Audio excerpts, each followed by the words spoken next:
అందరికీ ప్రణామాలు. ప్రపంచంలో 60,000 శక్తిపీఠాలు అమ్మవారి ఉంటాయి. ఆ శక్తిపీఠాల్లో 3 ముఖ్యమైనవి. ఒకటి జలంధర్ పంజాబ్, 2 వడ్డాన పీఠాలు వరుస, 3 కంచి కామాక్షి. ఈ ముగ్గురిని దర్శించుకుంటే మన కథలన్నీ కంచికి చేరుతాయి.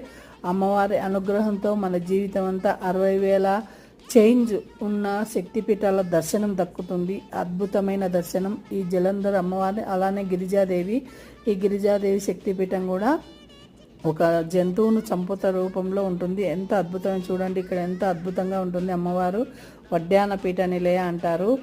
ఇక్కడ చూడండి అమ్మవారు తోక పట్టుకొని ఎక్కడ లేదు ఇలాంటి పిక్చరు చూడండి. అలానే మనము కంచి కామాక్షి అమ్మ మనకు దశ కామాక్షి నాభిస్థానం, తల్లికి బిడ్డకు ఉండే సంబంధం. ఇది ఏ శక్తిపీఠం చూడకపోయినా ఈ శక్తిపీఠం చూస్తే 60,000 చేంజ్ ఉన్న శక్తిపీఠాల అనుగ్రహం కలుగుతుంది. సర్వే జన